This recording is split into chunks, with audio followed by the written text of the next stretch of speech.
Before I go to our first author, Senator Liu, I want to welcome our Judiciary Committee new assistant, Jennifer Galenti, who's sitting down here at the bottom, and I welcome you to the Senate and the business and the work of the Judiciary Committee. All right, so Senator Liu, since you're here first, we will start with you.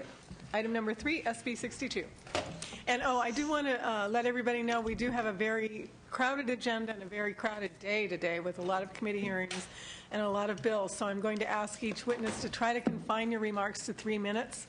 I do want to keep the proceedings moving and allow time for committee members to ask questions when they arrive. Go ahead, Senator Liu. Thank you, Madam Chair. I'm asking you for your support on SB 62. This is a district bill to prevent property sale fraud and protect homeowners and renters in Los Angeles County. This bill is identical to SB 878, which passed this committee unanimously last year and received no opposition. Unfortunately, Governor Schwarzenegger vetoed the bill. The new bill is sponsored by the Los Angeles County Board of Supervisors. The bill has extensive support and no opposition.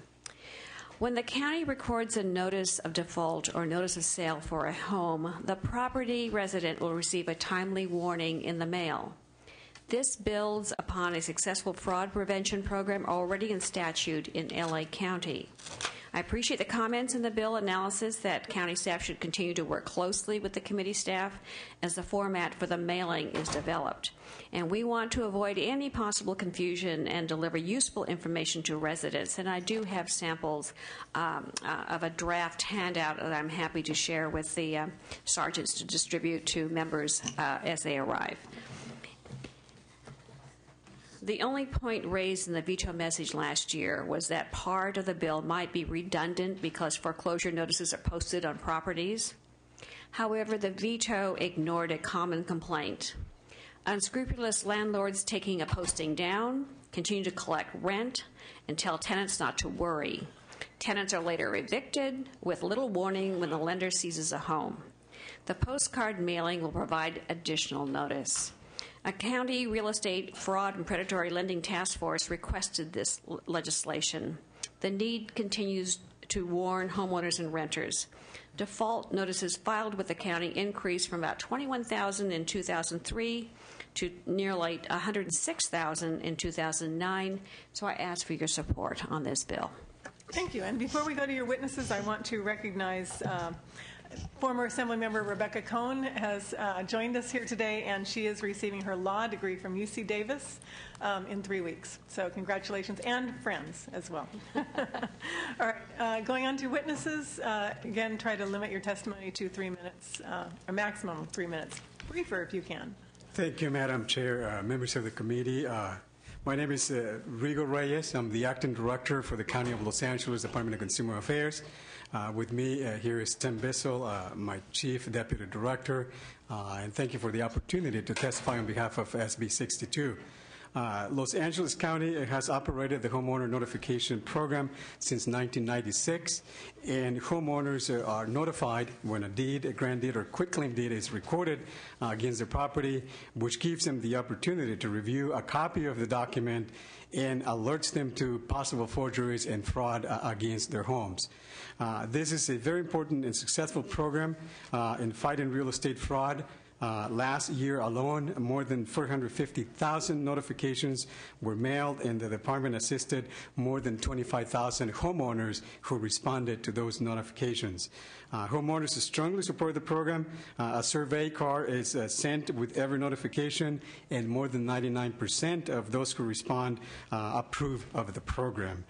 We have samples of those notices, and we would be very happy to provide them to the committee if needed. SB 62 will expand this popular and successful program to include a notification to homeowners and tenants when a notice of default or a notice of sale is recorded. This notification, we believe, is desperately needed because frauds against homeowners and foreclosure has risen dramatically in Los Angeles County. In 2007, our department received 44 complaints regarding these issues. That went up in 2010 to 542 complaints. So you can see the dramatic increase that this foreclosure crisis has created. And we believe that providing notification to homeowners who have received the notice of default or sale will reduce foreclosure fraud and give homeowners the information and assistance they need as they work in saving their homes. We truly appreciate your support for this bill, and we'll do our best to answer any questions that the committee may have. Thank you. Next witness.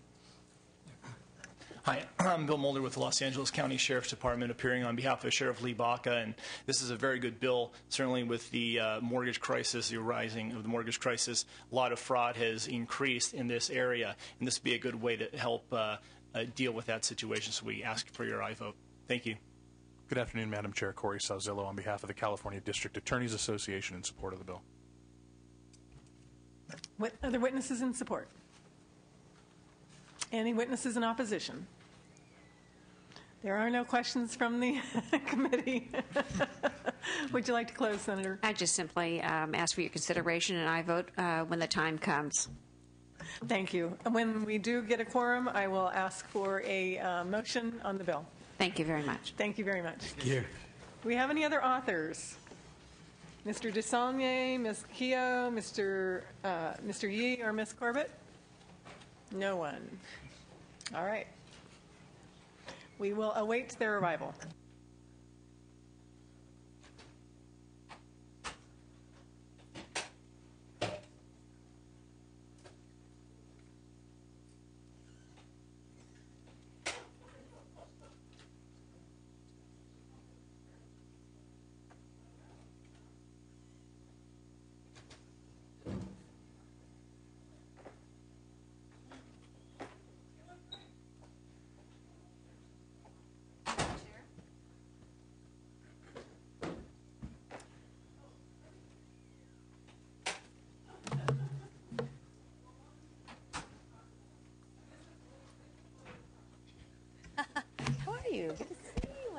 Wonderful. We have an author, the former chair of this committee, Senator Corbett, and we have two bills, items 8 and 10.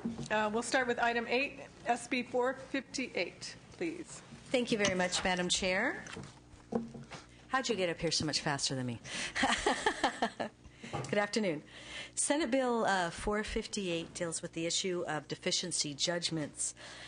Senate Bill 458 would protect homeowners from deficiency judgments in the event of a short sale.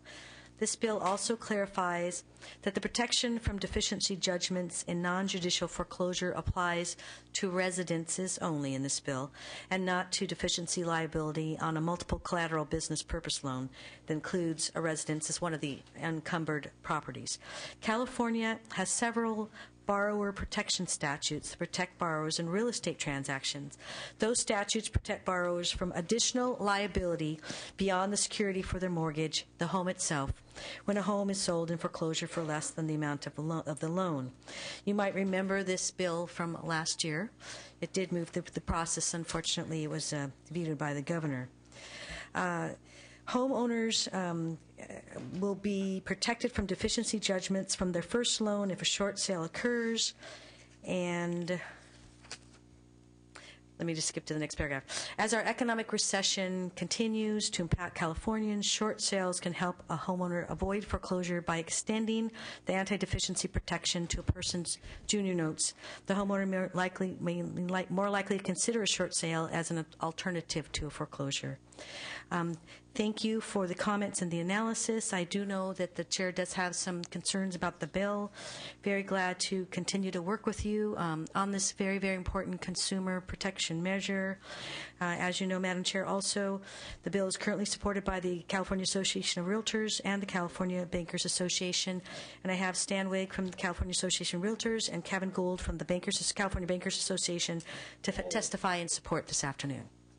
Before we get to the testimony, I do want to mention that we've had numerous conversations, I, along with Senator Corbett, as well as the two supporting witnesses here, Mr. Gould and Mr. Wigg, about the bill.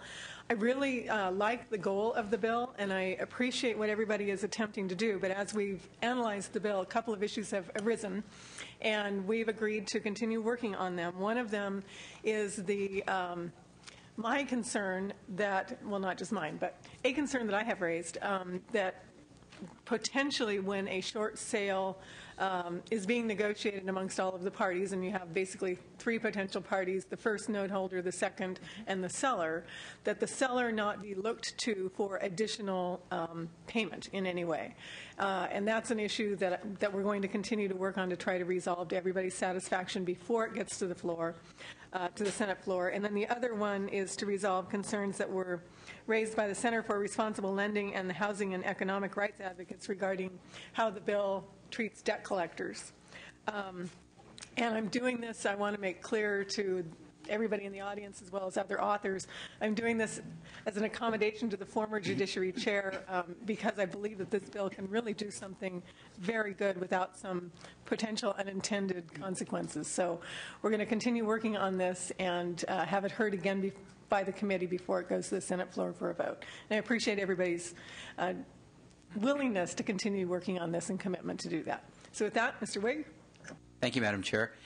This is an emerging consensus. We very much appreciate your collaboration with us and your allowing us to move forward and work on the final constellation of amendments that are necessary. We've been working with the Center and with the California Bankers Association. In a nutshell, the bill will say that if a party agrees to a short sale and a lender takes money to approve the short sale, that's it. And the seller has closure, and he can't be pursued on the debt or on a deficiency afterward. We believe that that will induce a number of folks who are currently afraid to go into a short sale, allow them to move forward with confidence that they will have closure in the transaction.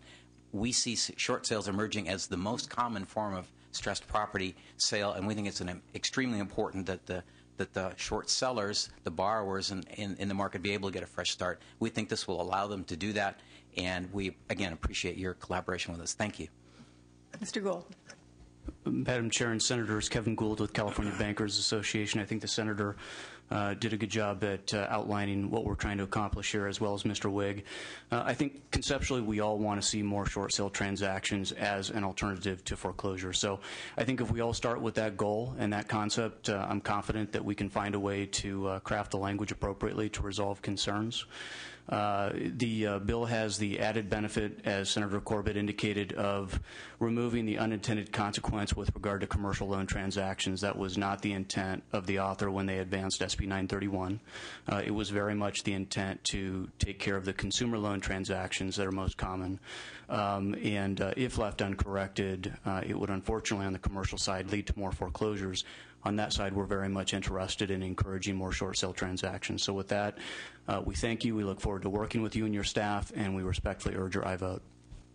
Mr. Chair, committee members, Pat Zenzala. I'm with KP Public Affairs. I'm here on behalf of the California Mortgage Bankers Association, and CMBA also supports the current version of the bill.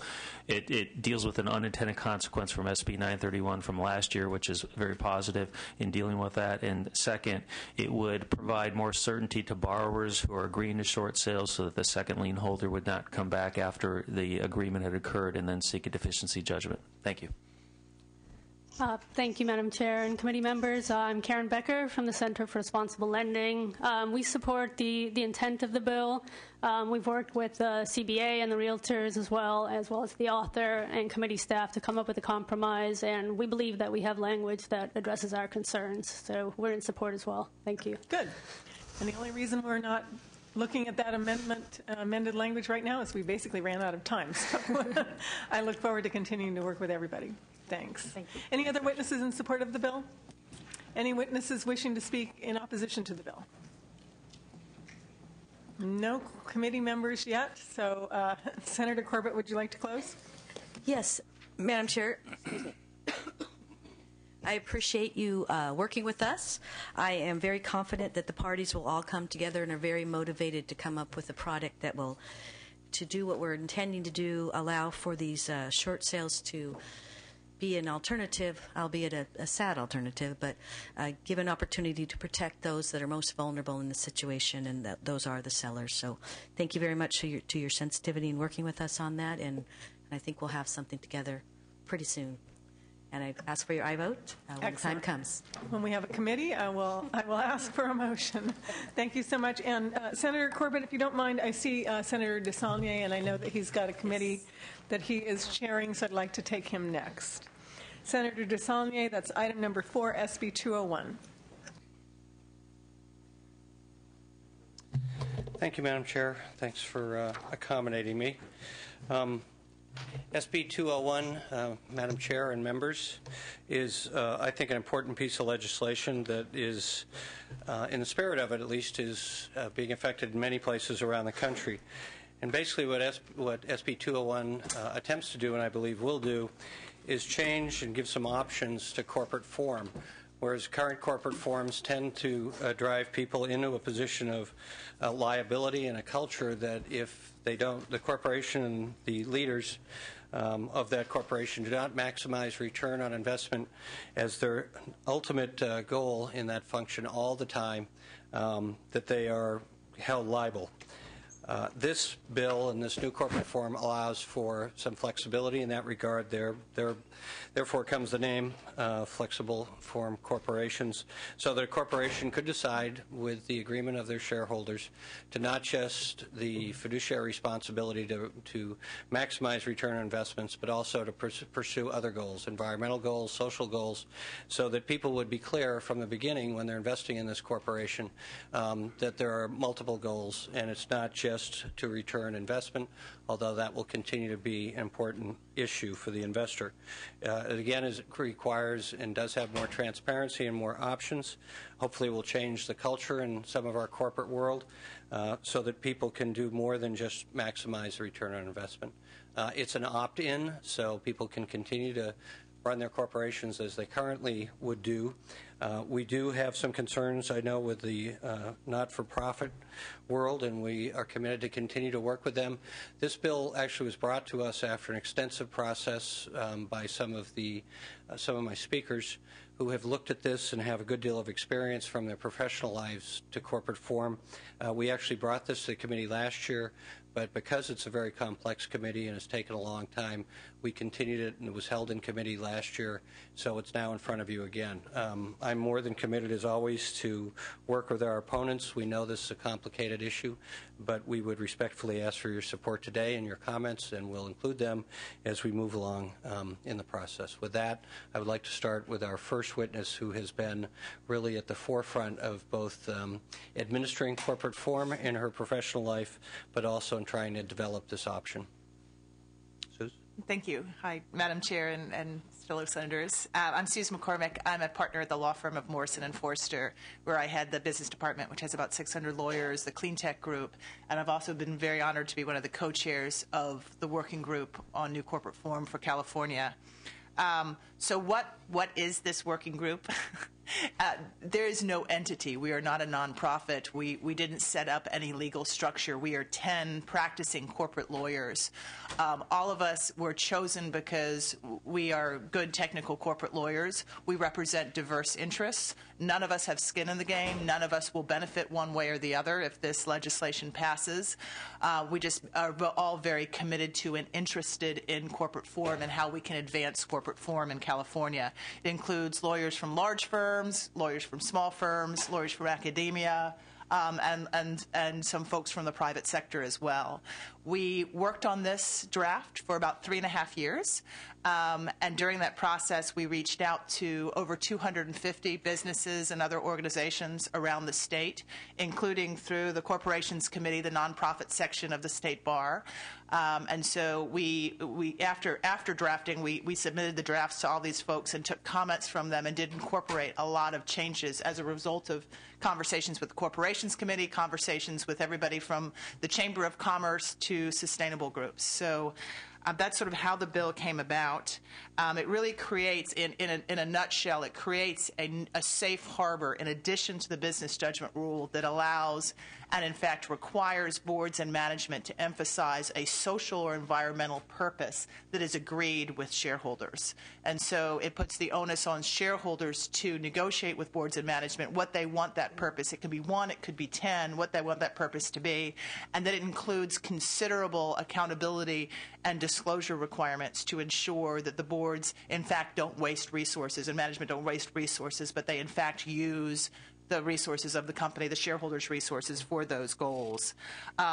It has been designed to be used by private companies and by publicly traded companies. We had 2 conference calls with the SEC to make sure that the disclosure requirements we have had actually work together with SEC disclosure requirements. It is not intended and should not take any funding away from the nonprofits because it is a corporation. It is an extension of the existing corporation code. It is structured as a corporation. If it is not economically sustainable, it goes bankrupt just like any other corporation. And it doesn't have any favorable or special tax or other treatment. And so I can provide more detail if anybody has questions, but the 5 ways that it specifically differs from the existing corporation are, number 1, it has this special purpose that is negotiated with the shareholders, between the shareholders and management, that can't be changed without a 2/3 shareholder vote. Number 2, it has additional insulation in terms of protection from liability to the boards and management when they embrace this social and environmental purpose in their operating course. It has detailed provisions for how an existing company could convert into this entity or merge or combine with another entity, including dissenters' rights. So if shareholders decide that they don't want to be this form, they actually get cashed out. It has robust reporting requirements, both of the equivalent of 8K and 8Q and 10K. And then it also has enforcement. In other words, boards and management, shareholders can actually enforce the social and the environmental the same way they enforce economic sustainability. So it's just a general summary. Great. Thank you. Before we move to the next witness, we have a quorum, so I'd ask the clerk to call the roll. Evans. Here. Evans here. Harmon. Blakesley. Corbett. Here. Corbett here. Leno. Here. Leno here. Thank you. And we have heard a couple of bills that I'll ask for a motion on soon when we're finished with this bill. Next witness, and try to confine your testimony to 3 minutes or less. Good afternoon, Madam Chair and Senators. My name is Will Fitzpatrick, and I'm here to testify in support of SB 201. I represent Omidyar Network, which is a philanthropic investment firm founded by Pierre Omidyar, the founder of eBay. At Omidyar Network, we believe that market-based solutions have the ability to solve some of our most pressing social issues. We are one of the leading investors in businesses that have a double bottom line. In other words, businesses that intend to be profitable, but also intend to create opportunity for communities and individuals in need. But we've faced significant obstacles due to current legal constraints. This bill would eliminate some of those complexities. I believe it would also benefit the companies we look to invest in who are now constrained in their growth by the current law. For example, right now we're considering investing in for-profit companies that operate pre- and secondary schools focused on serving students from low-income families. We think these companies' business models are excellent and they appear to be on track to becoming profitable. But we, and therefore likely other philanthropic funders, are concerned about how they will manage mission drift as they grow and are acquired and even consider going public. The Flexible Purpose Corporation would be an excellent vehicle for these kinds of companies, allowing them to make their own decision at the outset about how they will balance profits and social impact. Finally, I do not see this bill as diverting foundations or other philanthropic funders away from nonprofits. The Flexible Purpose Corporation is focused on for-profit companies with a social or environmental mission, not nonprofits that are seeking donations and grants. The Flexible Purpose Corporation simply means that if these entrepreneurs decide to take in other shareholders, they won't need to worry about always maximizing profits. Madam Chair, I believe this bill is clearly a win for all of us. It's a win for our economy, as well as for our ability to protect the environment and provide social services for and opportunity to those in need. I would therefore respectfully ask for your aye vote on SB 201. Thanks. Thank you. Next witness. Hi, Madam Chairwoman. My name is John Umke. I am the co-chair of the Corporations Committee of the Business Law Section of the State Bar of California. The Corporations Committee is pleased to support SB 201. We support SB 201 because in our analysis, it balances the interest of business leaders. Some business leaders desire to add special purposes to the operation of their for-profit corporations with effective shareholder protections. Specifically, for an existing corporation to adopt, change, or remove a special purpose, it requires at least a 2/3 vote of the shareholders. And in addition to that, shareholders who object to adopting the special purpose can use dissenters' rights to essentially cash out. And so we think these two things in combination really protect shareholders who may have started a corporation with other shareholders and they've moved down the line and the majority want to go in a particular direction. Those that don't want to go have the ability to opt out, essentially. We also point to the disclosure protections. The shareholders are protected by very robust disclosure protections that are in the bill. Flexible Purpose Corporation is required to report all material actions and material expenditures that it takes towards its special purpose and the money it spends on the special purpose. And so with these disclosure requirements, this will give the shareholders the ability to evaluate the corporation's fidelity to the special purpose.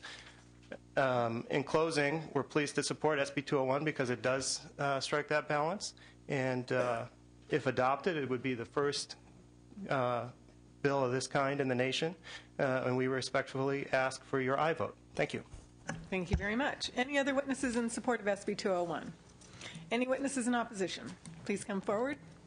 And if the supporting witnesses could give up their seats to the opposing witnesses, I'd appreciate that. And again, all witnesses in opposition, please start out by stating your name and affiliation, if any, and try to confine your remarks to 3 minutes, please. We have a long agenda today. Appreciate your cooperation. Go ahead. Yeah. Ken Larson, Policy Director with the California Association of Nonprofits. We're an almost 30-year-old association representing a broad cross-section of nonprofits in the state. We remain opposed to this legislation, and I wanted to just first respond to the author's comments in the analysis and from the podium quickly, is that although he argues that nonprofits and flexible purpose corporations will not serve the same purposes and therefore there won't be a conflict, it says right in the Legislative Council's digest that the SB 201 will allow for-profit entities to engage in, quote, charitable and public purpose activities that could be carried out by a nonprofit public benefit corporation.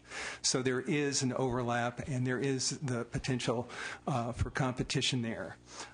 He also argues that the nonprofit corporation can benefit from the flexible purpose business model when a nonprofit engages in unrelated business activity. That's already being done. Our association has had a wholly owned subsidiary throughout our history that is for-profit and has done great good through a working agreement with the IRS, and we'll continue to do that. Third, I wanted to address the comment made by one of the proponents that there wouldn't be a takeaway. That we weren't competing for the same bodies of capital. Well, A, we don't know that for a fact, and B, even if there's not a takeaway, there's an add-on in this case, and the for-profit entities will have access to venture capital that we simply don't and put us in a disadvantageous position. So these are all issues that we'd like to see explored in greater depth. Our opposition is based not on the intent of the bill, which we think is a good one, but on the fact that the process has been stuck for a while. We talked with the author's staff, proposed witnesses, proposed questions for an informational hearing. It didn't happen. There's a 3-year vetting process that's gone on with the for-profit sector. We think it's time to start the vetting process with the nonprofit sector. You'll hear from other witnesses who have specific concerns that I think will highlight some of the reasons that we shouldn't proceed at this time. And last but not least, I just want to mention the whole question of public benefit, because it's a very difficult thing to define. There are nonprofit professional associations associations have been working on this issue for years. There's no independent bodies or professional bodies that would do this for these entities. In England, there's something called the Community Interest Corporation, and they actually use social auditors and bring in not just the shareholders, but the stakeholders, the purported beneficiaries, and they use a reasonable person test, which I may have missed it, but I haven't seen it discussed by the working group yet, where it's a reasonable person's evaluation of public benefit, and this is carried on in England through a social auditing process that involves extensive communication with the beneficiaries. So that's among one of the many issues that should be examined in future discussions and hearings. Thank you. Next. Lydia Bourne, representing the Blood Centers of California. We are an alliance of 17 nonprofit blood centers throughout the state who provide over 90% of the blood and blood products in California. That's about 1.4 million units of blood a year. We are a longstanding nonprofit, and we have been providing life-saving service for the communities that we serve. We have had experience with a for-profit entity coming in attempting to collect blood for a price. And I think if you are aware, you know that when people are paid for blood, they sometimes can be less than candid, and this population tends to have a much higher risk of bloodborne diseases. We have some confusion in this, why this new entity, the Flexible Purpose Corporation, is needed. As we understand it, current law does allow for-profit organizations to donate resources to community groups and to other nonprofit organizations. I am involved in a number of healthcare organizations, and we rely on for-profit agencies to provide us with resources in order to carry out our mission and visions. For-profits that do provide this social responsibility loudly exclaim this, and this also adds to their way of maintaining or increasing their market share. And so we are essentially, as Ken said, opposed to the whole idea of having to put in place a new entity without any real strong reasons as to why that is necessary, given the current situation that we have. We also believe that we will be in competition with them. The last 5 to 6 years, the economy has been poor, and various nonprofits have had to close down because the fact that the granting agencies have had been in dire straits. And so here we will now be forced with another entity that we'll be in competition with. And so those are the reasons that we are not in favor of SB 201. Thank you. Madam Chair, Kathy Lynch, and I'm here today representing the California Society of Association Executives, which is a trade association that represents trade associations and professional organizations throughout California, primarily CEOs. They share the comments that the California Association of Nonprofits has made. We, too, last year when the bill was in Senate Judiciary Committee, weighed in with communication to the author and requested an informational outreach to the broad community. Cal SAE represents C3s, C4s, and C6, so it has the whole breadth of the nonprofit sector in its domain. Got a lot of inquiries from a lot of its members asking to have an outreach. They really do not have a bias one way or the other on this issue, but they feel very strongly that the legislature needs to go slowly here and have an informational conversation so that we can fully understand the whole impacts. I think it is very telling that there has been a 3-year conversation internally, and this is the second committee hearing in a week where we've heard that. We would really like the opportunity in the public domain to have that conversation. I want to extend appreciation to Senator DeSaulnier for a recent outreach to have a meeting in his office. Unfortunately, I think you all know from dealing with our sector in your own districts that that process doesn't really lend itself to engagement with our sector. What we really need is a public forum and public outreach in a way that brings the parties to the table, such as what you heard from the blood centers here today. So we would encourage the committee and the legislature to take a step back and look at this so that we don't move forward and put bad policy on the books. It could be a great idea, and California should work hard to make it a customized fit that really works for the for-profit and the not-for-profit sector. Thank you. Thank you. Any other witnesses wishing to be heard in opposition to the bill? Okay, thank you very much for your testimony. I do have a couple of questions, and as we've talked before, I like the bill, at least in concept. I do intend to support it as it is, but I did want to bring up some of the issues that were raised by the opposition and get some responses. The first question I have is, I couldn't see anything in the bill or the analysis that addressed this, so I'm assuming that the answer is no. But does the bill say anything about potential tax deductibility of any of the for-profit corporations' not-for-profit activities? If I'm understanding your question correctly. Is it tax deductible? No. It is not. We'd have to separately petition the IRS, and there's no intent to do that. Okay. Well, whether there's intent or not, if you petitioned the IRS, I assume you wouldn't get anywhere. No. Because it's a for-profit corporation that is engaging in charitable activities. Okay. That's correct. I thought that was the answer. And then how specific would the corporation have to be in identifying the specific charitable activities? Can it be something as broad as supporting foster children in the community, or supporting environmental restoration projects within the state of California? How specific does it have to be? It has to be, I'm going to give you a lawyerly answer. It has to be specific, specific enough that it can be enforceable and there can be meaningful disclosure. So a purpose couldn't be just to assist with environmental sustainability. That would be too broad. A purpose could be to, reduce carbon emissions in a certain, industry by taking specific steps, because the disclosure requirements are very, very specific, and the accountability is very specific in the bill. And so that drives really more than the purpose section. That drives a fair amount of specificity in terms of what is agreed. Then the notion of some sort of public interest audit, I found intriguing and interesting. I don't believe that's addressed in this bill, though, correct? No. No.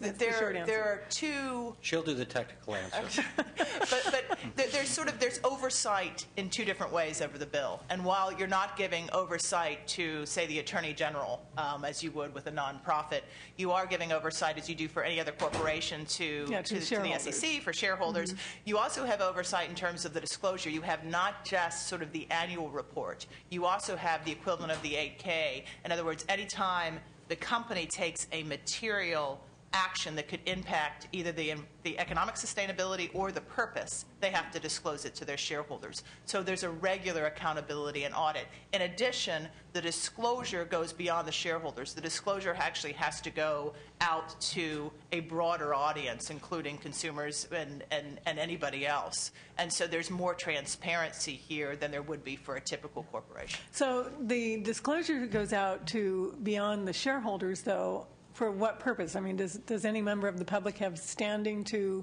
enforce the Articles of Incorporation?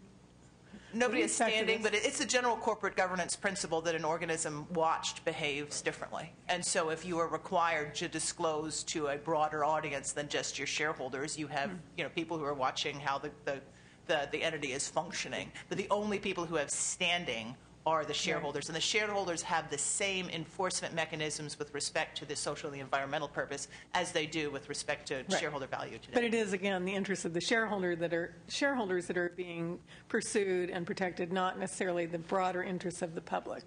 That's correct. Which is not I understand, not the purpose of the corporation.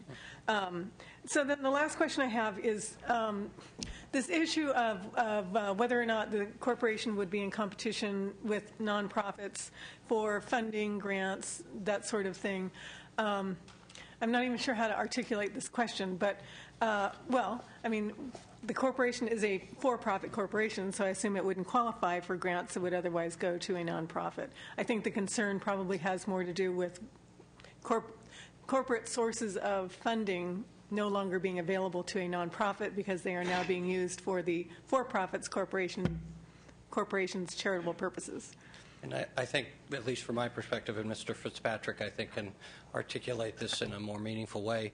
The idea is to add more cash flow to California and more options. So consistent with your questions, these aren't charitable operations. These are for-profit corporations that will now be driven by not just returning the maximum investment for the shareholder, but another purpose that isn't charitable. And I don't know, Mr. Fetzer. No, I think that's adequate. That really responds to what I wanted to raise.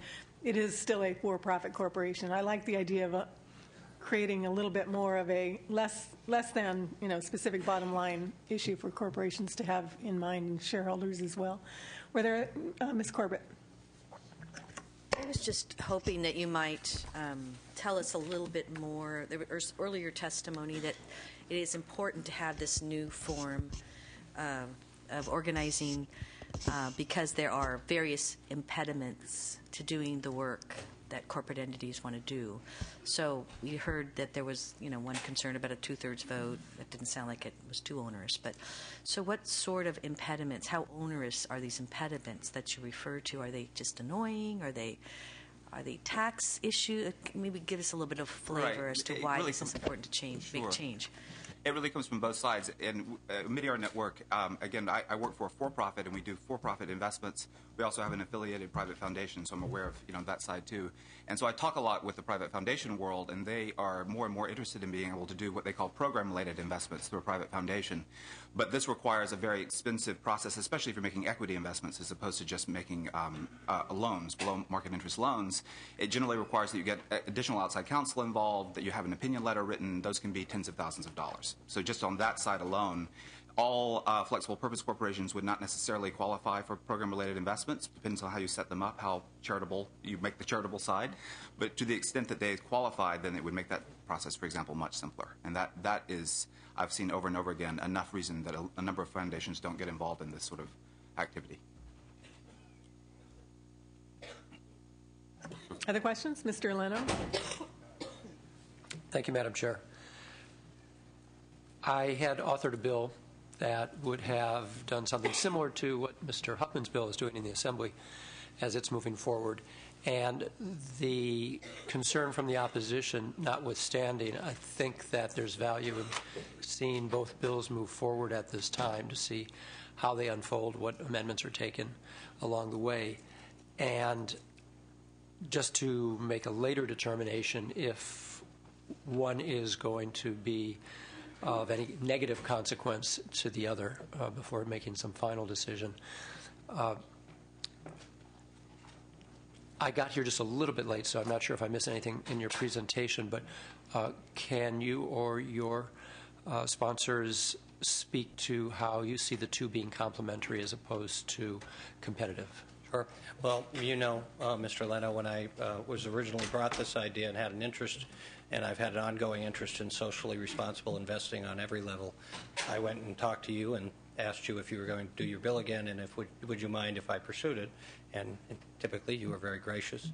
So we followed this line. Assemblymember Huffman, who you know is a good friend, I met with him yesterday. We've had multiple conversations about the idea of both of us having started both houses. We don't view ourselves as competition, at least I don't, and I know Mr. Huffman doesn't, that we will let the process go through and continue to have those discussions about how we can both do what our ultimate goal is, which is completely consistent, is to add more incentives for socially responsible investing. So we are going to continue to work with the author in the other house. Very good. Appreciate the response. And I would say it was actually your bill that sparked the working group, because you opened up the idea that in California we could have different alternatives. So actually you, in a very positive way, were one of the impetuses behind starting to investigate and explore these different You're very forms. generous, but I would actually attribute it to the governor's veto message. Both. Okay, everybody has a small part to play. But we don't want to publicly give credit to the former administration. We prefer to give it to you, Mr. Not in this committee, anyway. And I do want to just note, AB 361 and SB 201 are different in their terms and how they actually operate and affect different corporations. Mr. Harmon, you had a question or a comment? Yes, I do. Thank you very much. I apologize. I got here a little bit late because I was in another committee meeting. But I wanted to inquire about the oversight of the charitable aspect of one of these new types of corporations. Now, as I understand the current law, nonprofits are subject to audit, review, oversight, whatever you want to call it, by the Attorney General and, you know, maybe somebody else, Franchise Tax Board, but I'm pretty sure the AG does that for sure. What will be the oversight on the charitable aspect of one of these types of new corporations? We actually, it's interesting, on a lot of these issues, we had a lot of debate, and the oversight was a question that we had probably 3 or 4 different sessions on, whether or not we wanted additional oversight, because oversight is right now the same oversight as for a normal corporation, primarily, as the Madam Chairperson, I think that's right, indicated, it's primarily with the shareholders. Well, And what about this situation where somebody's gaming the process, okay, and they set up a flexible corporation that's really a sham corporation, and they're really trying to engage in some type of, quote, charitable activity that really is incorrect. They're spending the money wrong, or they're abusing it, or something like that. How is someone going to find out about that if the shareholders are the ones that are gaming the system? Well, in all due respects, the nonprofit takes money from foundations and from other nonprofits that is held in public trust. This is designed exactly like a corporation, so it only takes money from you and me, individual and corporation private shareholders. And if a private shareholder, wants to take its money and it says it's making a sustainable product, but it's not. First of all, in terms of disclosure, we require there to be an actual third best practices. We require, in terms of the disclosure requirements, they just can't disclose whatever they want to. They actually have to follow a formula, and they have to use the best practices in disclosing to the shareholders. But if the shareholders don't care, they lose their money. There's no, because we use the term flexible purpose corporation, we're not denoting goodness in the title. We're just denoting the fact that the boards and management have more flexibility to determine what the purpose is, in addition to economic sustainability. And so my response is, there's no money held in trust for the public here. We are, in fact, doing what a lot of companies, Google.org, a lot of companies are already doing within the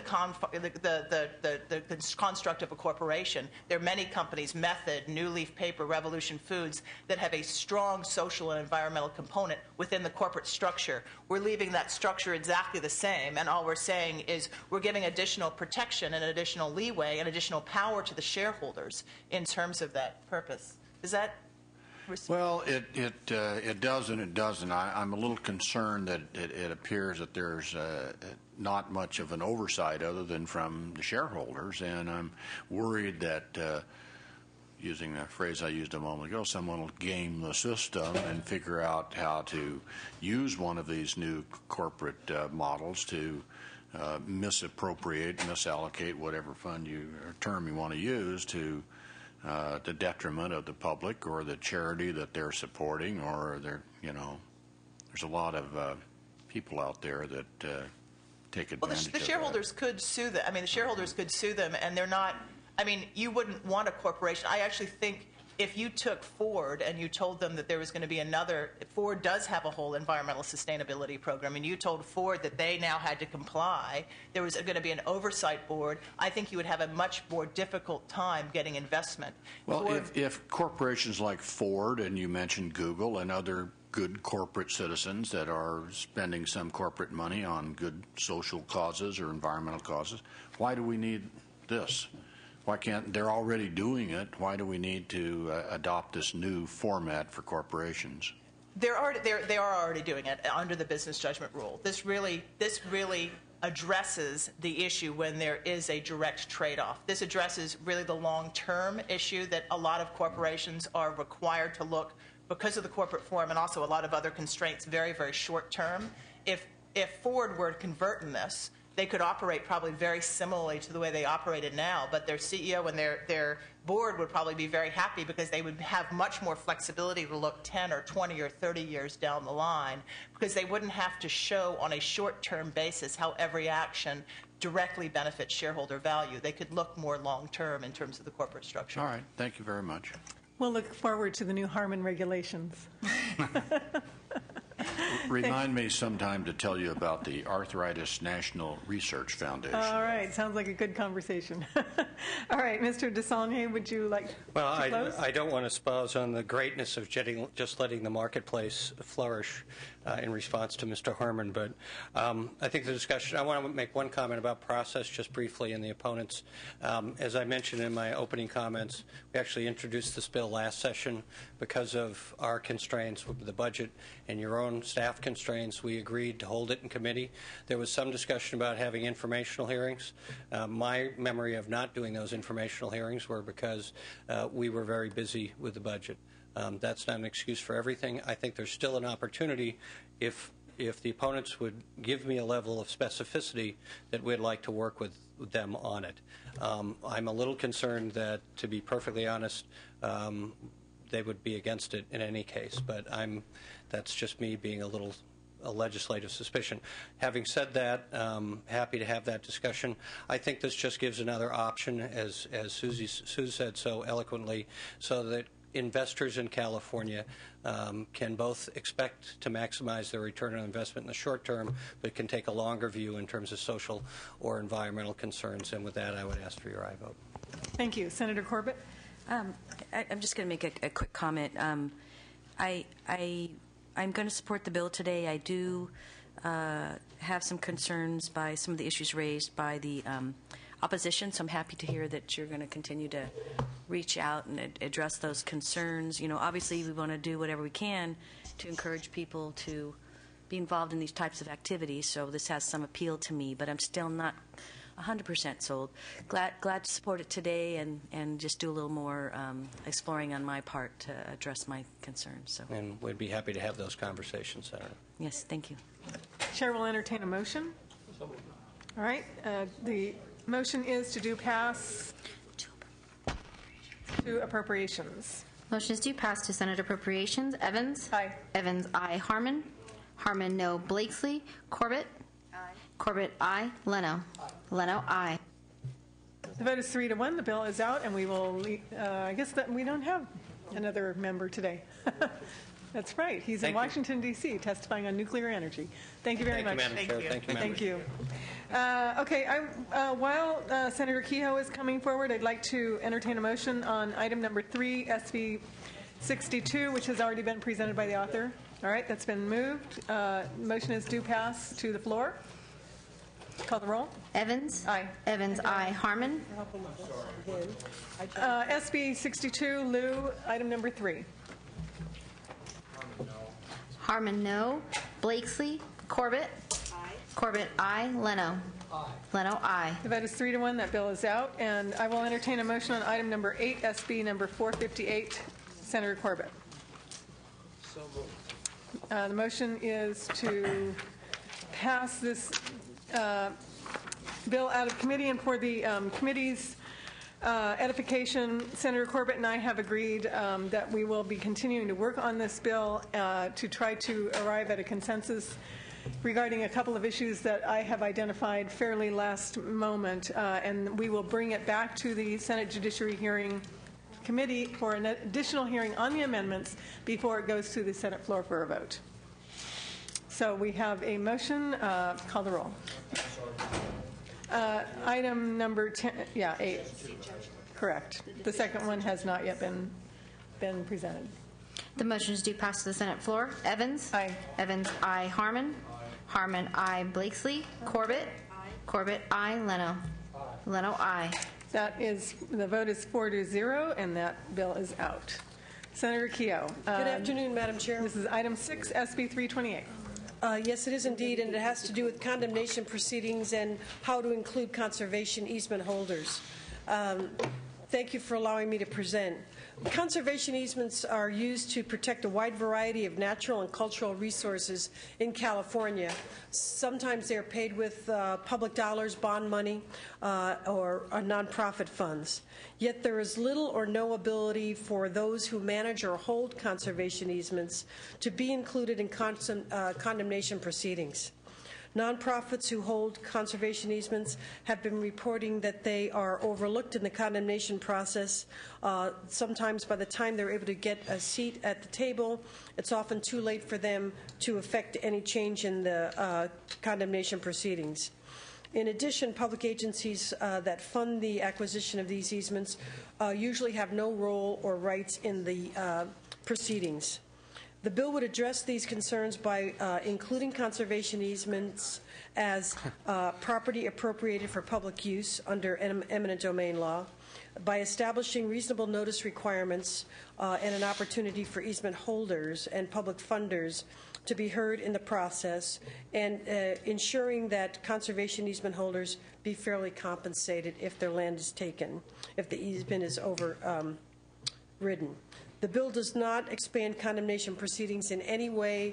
It includes conservation easement holders and public funders in the proceedings, in the process that takes place now. These basic provisions will ensure that public benefit and financial investment in protecting this open space through condemnation or through conservation easements will not be lost, and will still allow the condemnation process to go forward.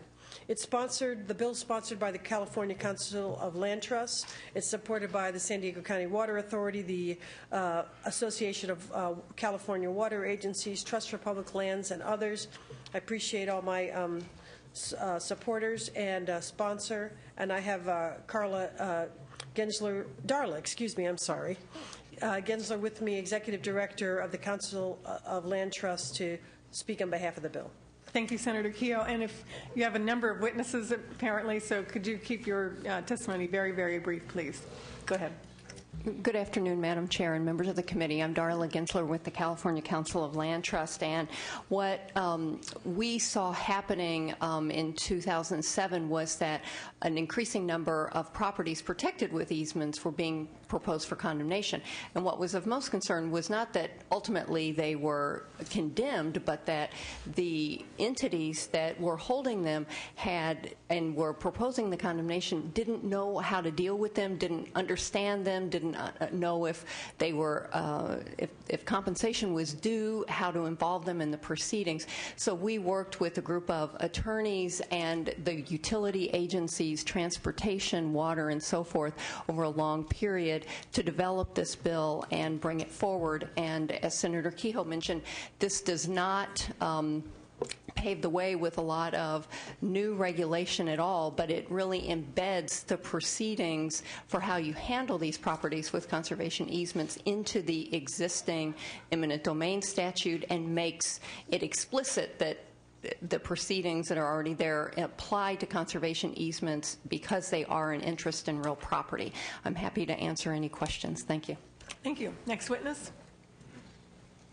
You can decide who goes next. Rico Mastrodonato with the Trust for Public Land. Good afternoon, Madam Chair and members and staff. Conservation easements represent public and private investment, and they also represent a valuable asset to the environmental health of the state and our communities. If we're going to lose those easements because of some kind of condemnation process, we think there should be safeguards and transparency to make sure that that process is held to a high standard. Jonathan Clay on behalf of the San Diego County Water Authority. We're here in support. We work extensively with Senator Kehoe and the sponsors on the development of the language that's in this bill, and we feel it's a good balance between those entities that build typical large public works projects and the interests of the easement holders. Morning, Madam Chair, members of the committee. Kathy Cole with the Metropolitan Water District. Just about 3 hours ago, our board endorsed SB 328. We look at it as a good measure to protect our investments in reserve lands against incompatible public uses by other agencies, by requiring those agencies to prove their use is necessary. I think it's a fair bill. We, too, worked with the author and sponsor last year on our bill, and we urge your support this time around as well. Thank you. Chair and members, Matt Ganning on behalf of Audubon, California, here in support of the bill. Michael Endicott on behalf of Sierra Club California, also in support. Mark Henley with the California Outdoor Heritage Alliance. Many of our landowners, particularly duck clubs, participate in conservation easement programs. It's basically to protect the wildlife values of their property in perpetuity. The great thing for the state is it's been an excellent strategy because rather than having to go out and do fee title acquisition, they've been able to conserve wildlife habitat, keep it on private property, and do it in a cost-effective manner. While this bill wouldn't preclude condemnation, it would help to ensure, though, that those public resource values that have been paid for are duly considered before the court. So we especially urge your support. Thank you. Thank you. Any other witnesses in support of the bill? Any witnesses in opposition? Thank you. We did receive one letter in opposition on behalf of the California Central Valley Flood Control Association. Looks like no one is here to testify in opposition. Madam Chair, I'm glad Questions? to move the bill if we don't have comments or questions. All right, we have a motion. I did want to mention this is an excellent bill, and it boggles my mind that this was not law before. We have more and more conservation easements throughout the state, and as they become more and more common, it's as if the right hand doesn't know what the left hand is doing because they're all public interests and public entities or public funds, at least, having been used. Sometimes public funds, indeed, yes. Right. So would you like to close? I would say I echo your remarks, Madam Chair. It isn't for lack of trying. The legislature passed this bill in 2009, so now we have the opportunity to do it again. Ask for your aye vote. All right. We have a motion. The motion is due pass to the Senate Appropriations Committee. Evans? Aye. Evans, aye. Harmon? Harmon, aye. Blakesley? Corbett? Aye. Corbett, aye. Leno? Leno, aye. Thank you so much. That bill is out 4-0. Thank you, members. Senator Yee, item number 9, SB 602. Thanks. Good luck. While Mr. Yee is coming up, the chair would entertain a motion on the consent calendar. It's been moved by Mr. Harmon. Call the roll. Evans? Aye. Evans, aye. Harmon? Harmon, aye. Blakesley? Corbett? Aye. Corbett, aye. Leno? Leno, aye. That is out 4-0. Senator Yee, SB 602, item 9 on our agenda. Thank you very much, Madam Chair and Senators. Let me just, before presenting the bill, indicate taking as author amendments that are described on page 9, 10, 12, 13, and 14 of the analysis. The amendments deal with clarifying the definition of personal information and inform affirmative consent and language cleanup in the penalty provisions of the section. As someone who was an activist many, many years ago, I've always believed that no one should be watching over us as to, what is it that we look at or read. And so this bill basically does that, either on the internet or on hard cover form, that no one should be able to come into any store and say, what does a particular individual has purchased and has read. And that's essentially what this bill will do. It, again, applies to both online and physical brick-and-mortar book service providers. And with that, urge an aye vote, and I've got a number of witnesses before us. And again, please keep your testimony very brief. Great. Go ahead. Good afternoon, Madam Chair and members. My name is Cindy Cohen, and I'm the legal director of the Electronic Frontier Foundation in San Francisco. Over the last 15 years, I've litigated many cutting-edge issues and cases involving technology and privacy issues in both the civil and the criminal context. I thank you for this opportunity to speak on behalf of SB 602. EFF is a proud sponsor of this legislation, along with the ACLU. And we're proud that California is considering becoming, once again, in the vanguard of updating our privacy laws for the digital age. The market for digital books has exploded in the past few years and now represents a nearly $70 million market. Sales in the past year have increased more than 115% and are only expected to grow. Yet California's laws, and indeed the laws of most of our nation, have not kept pace. The books we choose to read reveal private information about our political and religious beliefs, our health concerns, and our personal and professional lives. Maintaining reader privacy is fundamental to the dignity of Californians and to freedom of expression, freedom of inquiry, and freedom of thought. While public library books are protected by law, private booksellers and booklenders are not. Yet the new digital book services, libraries, and bookstores collect far more information about readers than their predecessors ever did.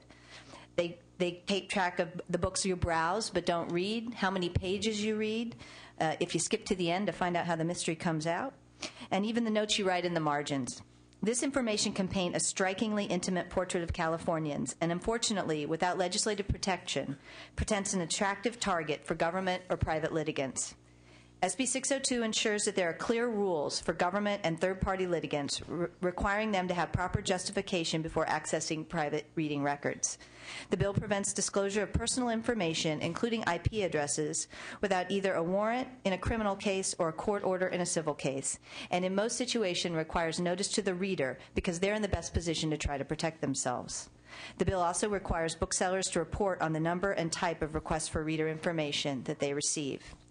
The bill is balanced, however. It permits disclosure of personal information relating to reading records when an individual consents or when there are exigent circumstances, and it limits liability to providers who knowingly provide the information and gives a complete defense to a bookseller who reasonably relies on a purported warrant or court order.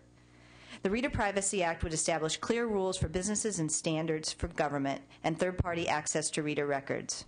Most importantly, under SB 602, Californians will be able to feel comfortable using new digital book services and technology without worrying that their personal information will be unprotected. California should take the lead in ensuring that readers enjoy all the benefits of these great new reading devices while maintaining the high level of privacy that they deserve. I urge an aye vote. Good afternoon. My name is Nicole Ozer. I'm the Technology and Civil Liberties Policy Director at the American Civil Liberties Union.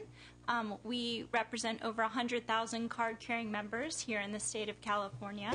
And I'm here mostly to answer questions that you may have, but I just wanted to note one additional item, that the issue that this bill is addressing about government and third-party efforts to compel disclosure of book records is very real, and the stakes are growing from demands for senators' reading records from a Los Angeles bookstore several years ago to demands to Amazon for the disclosure of 24,000 used book records in 2006 to just this past year when Amazon received a demand for over 50 million purchase records, including book records and video records. So this issue is very real.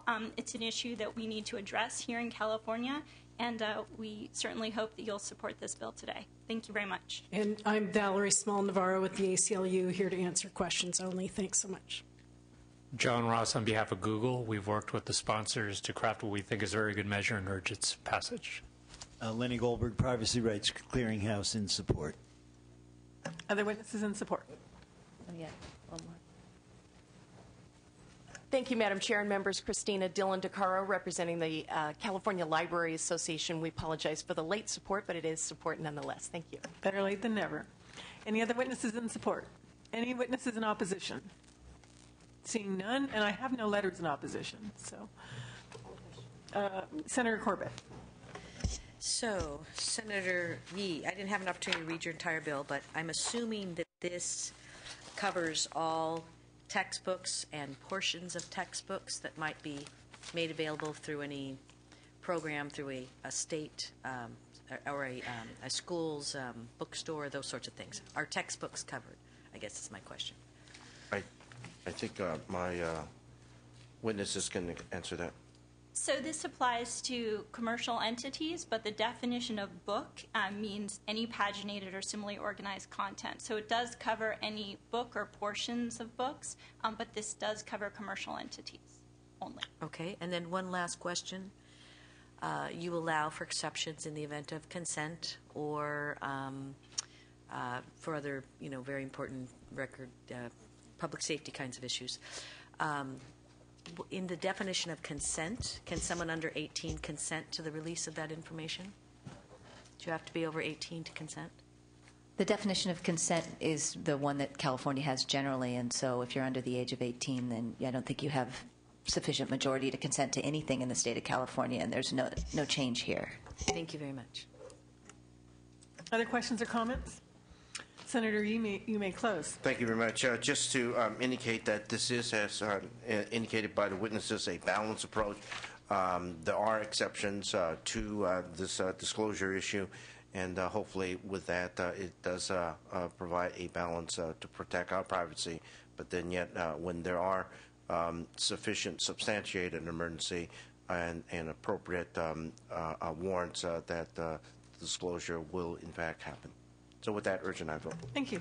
I think it's a very good bill and much needed, and one of the ongoing series of pieces of legislation we have to entertain in order to keep up with the electronic and digital age.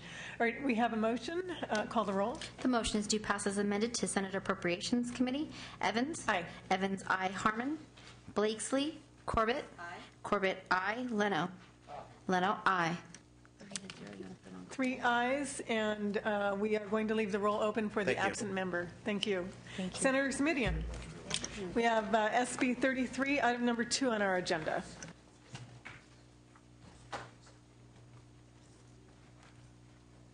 And you are here in person. We had a letter that your staff was going to present, so welcome back. Thank you very much.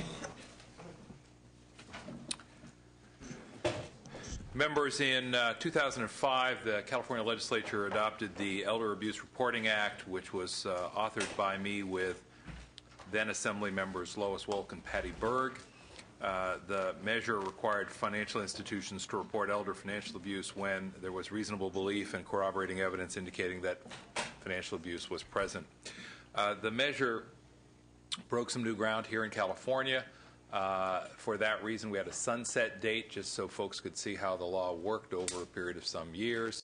The sunset is for 2013. We've had a number of years to see how the law has worked. It has worked well. We have a bill before you that does nothing more than deleting the 2013 sunset date. We have a list of about 60 supporters. To my knowledge, there's no opposition. Supporters include not just folks who are concerned about elder abuse in terms of their principal reason for being, but also folks from law enforcement and from the banking and credit union world. So appreciate the committee analysis that observed, and I'm quoting here, that the law has been successful in increasing the number of confirmed cases of financial elder abuse reported to the authorities, and it's worked well over the years, and we'd like to make it a permanent part of California law. Respectfully ask for an aye vote. Great, and I do remember this bill. It was one of the first I ever voted on in Assembly Judiciary back in 2005. Yes, and again, witnesses, please keep your testimony very brief. Madam Chair and members, Corey Salzillo on behalf of the California District Attorneys Association in support of the bill. Nicole Wortelman on behalf of the Ventura County Board of Supervisors and the City and County of San Francisco. The original measure has helped in our counties to reduce elder abuse, and we urge your aye vote. Kelly Brooks on behalf of the California State Association of Counties and on behalf of the County Welfare Directors Association today. I would just note that counties have formed valuable partnerships with financial institutions in detecting and preventing financial abuse. Michael Radigan on behalf of the Board of Supervisors, Santa Clara County, here in support. Martha Flammer representing the Los Angeles County Board of Supervisors in support. Madam Chair and Senators, Kevin Gould with the California Bankers Association, also in support of the bill. Urge your aye vote, please. Rebecca Gonzalez, National Association of Social Workers, California Chapter, in support. Jim Levy, representing the California Senior Legislature, and we are definitely in support of this bill. Daryl Kelch with the California Association of Area Agencies on Aging. We're in support. Teresa Rentgen, Alzheimer's Association. We're in support. Mike Montgomery with the Congress of California Seniors. We support this bill. Excellent. Any other witnesses in support of the bill? Any opposition? And I don't believe we've received any notice of any opposition. Senator Corbett? Move the bill. Okay. We have a motion. Any comments or questions from the committee? Senator Smidian, would you like to close? Respectfully ask for an aye vote. All right. We have a motion. The motion is due pass to the Senate floor. Evans? Aye. Evans, aye. Harmon? Blakesley? Corbett? Aye. Corbett, aye. Leno? Aye. Leno, aye. The bill is out. We will keep the roll open for the remaining member. Thank you. Thank you, Mr. Smidian. Ms. Corbett, your final bill, item number 10, SB 636.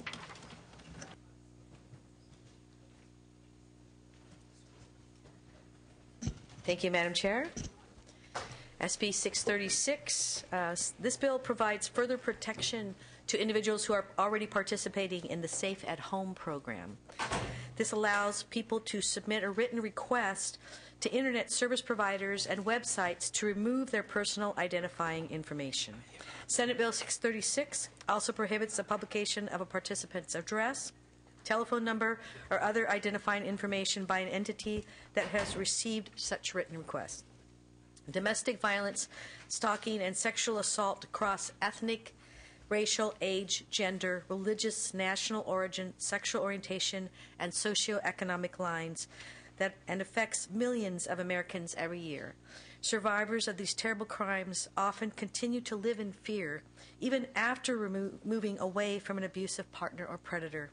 The simple act of opening a bank account, getting a driver's license, or enrolling a child in school may put the survivor and the other family members at risk. Fortunately, we do have the Safe at Home program, which is an address confidentiality program administered by the California Secretary of State's office that offers victims anonymity and a new start towards a brighter future free from fear. Since 1999, California's Safe at Home program has helped protect the personal information of over 4,500 survivors of domestic violence, stalking, and sexual assault. However, there's no requirement in existing law for Internet service providers or Internet websites to remove personal identifying information that's protected by the Safe at Home program for participants from public websites upon a participant's request. Program participants are endangered when their personal identifying information is publicized, and they should be able to protect such information. We should make sure that this program works. SB 636 addresses this problem. It has no opposition. Lenny Goldberg is here to support from Private Rights Clearinghouse, and we have other people here in support as well. This bill enjoys the support of the California District Attorney's Office, Crime Victims United, and the California Secretary of State, Deborah Bowen. Thank you very much. Mr. Goldberg? Yes, Lenny Goldberg, the Privacy Rights Clearinghouse. This bill came to us from someone who was in the Safe at Home program, found her name listed in a local internet provider providing information for retailers and for marketing, and could not get her name removed. And it became very clear to us that this program in which participants have legal protections from having their name and information spread. They don't have to have an address on their checks. There are a variety of ways in public records that their name is protected. That, in fact, the first place anyone's going to turn these days to find out information about someone is to put them out on the internet. And so what this does is create the right for someone who is otherwise legally protected from the display of their information to request and have their information removed immediately from the internet. So it actually makes the program, which has been an effective one historically, work in this modern age. Thank you. Go ahead. Thank you, Madam Chair and members. Rhonda Pascal on behalf of Secretary of State Deborah Bowen in strong support of this measure. Members, this will it mirrors existing law that's available to reproductive health care workers. It provides our Safe at Home participants with another tool to protect their private information and protect them from their stalkers and abusers. Happy to answer any questions the committee may have and respectfully urge the committee's support. Beth McGovern with the California Commission on the Status of Women in support. Madam Chair and members, Corey Salzillo on behalf of the California District Attorneys Association in support. I'd only note that the bill contains protections just in case that the behavior that's enjoined here actually rises to a higher level of criminality like stalking or something of that nature, that this bill would not preclude prosecution under those provisions. Thanks. Any other witnesses in support?